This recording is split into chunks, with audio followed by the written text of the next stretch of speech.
I remember the first time I saw Princess Adana. It was during the festival of the first harvest, a time when the people of Udi came together to give thanks to the gods for blessing our land.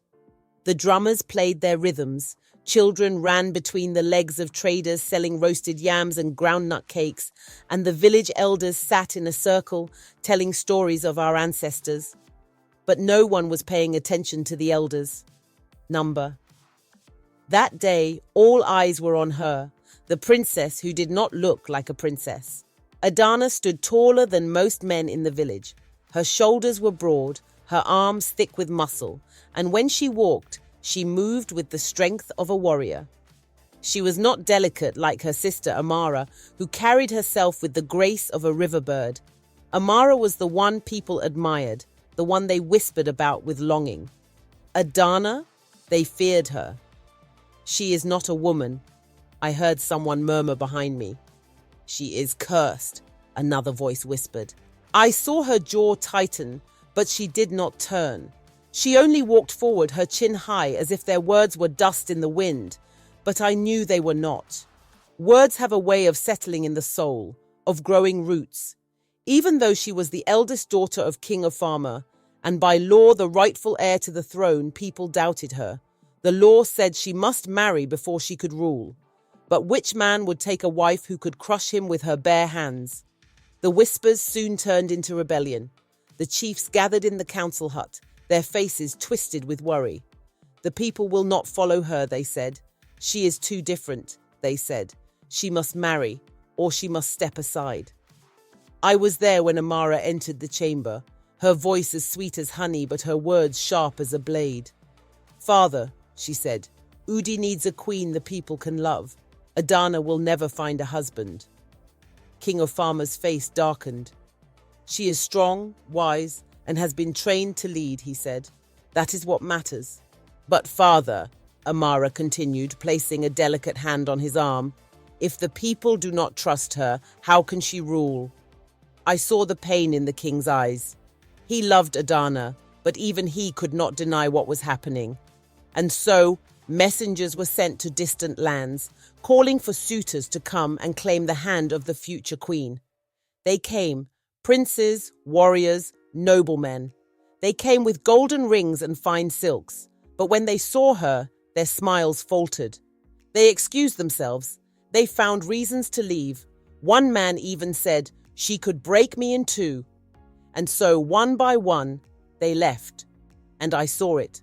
I saw the way Adana's shoulders slumped, the way her hands curled into fists when she thought no one was watching. Perhaps that is why she found comfort in the forest. It was said that she went there often, disappearing into the trees, away from the stares and the whispers. And it was there, among the towering Iroko trees, that she met him. He was not a prince, he was not a nobleman, he was an outcast. His family had been banished years ago, accused of crimes against the kingdom. He lived on the edges of our world, gathering herbs, speaking to the wind. I do not know how it began. Perhaps she saw in him what she could not find anywhere else, a man who did not fear her. What I do know is that when she was with him, she smiled in a way I had never seen before. But secrets do not stay hidden for long. One night, Amara followed her into the forest. She saw them together. She saw the way Adana looked at him, the way his hand brushed against hers. And when she returned to the palace, she went straight to the chiefs. She has disgraced the royal family, Amara said. She has given her heart to a man who is not worthy. The council was outraged, and when King of Farmer heard, he had no choice. He banished Kem from the kingdom. That night, I saw Adana run. She ran past the palace gates, past the village, past the fields of ripe maize, into the forest where she had found love. But she was too late. They had already taken him. I saw her fall to her knees in the dirt. I saw the way her whole body shook as she wept. And in that moment, I realized this was not the princess they had spoken of. This was not the warrior they feared. This was a woman whose heart had just been torn from her chest. But grief did not break Adana. It did something else. It gave her purpose. That night, she came to the king's chambers.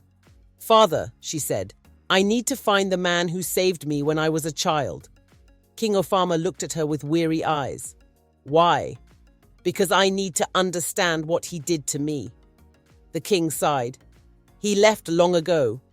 Some say he went to the northern mountains. Then that is where I must go. And so at dawn, she left. She walked alone through the wilderness, past the rivers where crocodiles lurked, through the lands where strangers watched her with wary eyes. She climbed the cold mountain paths, her body aching, her heart heavy, until she found him, the old healer. When he saw her, he did not look surprised. I knew you would come, he said. She sat before him, the fire between them casting flickering shadows on the walls. Tell me what you did to me, she said. The old man sighed. You were dying, he said. Your father begged me to save you, so I used the herb. What herb? Obinata, he said. It is rare, it is powerful, and it changes those who take it. Adana's breath caught in her throat. So I was not born this way? No, the healer said, but the gods chose you to survive, and they do not make mistakes. She was silent for a long time. Then she asked, Can it be undone? The healer looked at her, long and hard. Yes, he said, but tell me, child, would you truly trade your strength for their acceptance? Adana did not answer that night, nor the next. She returned to Udi not long after. But something had changed, not her body, not her strength, something deeper. The chiefs still doubted her, the people still whispered. But when the kingdom was attacked by raiders from the east, it was not Amara they turned to. It was not the chiefs who saved them. It was her. She fought with the strength of 10 men, wielding her blade like a storm, standing between the people who feared her and the enemies who sought to destroy them. And when the battle was won, and she stood before them, covered in the blood of those who had tried to take their home, they finally saw her for what she was. Not a curse, not a monster, but a queen who had always been worthy.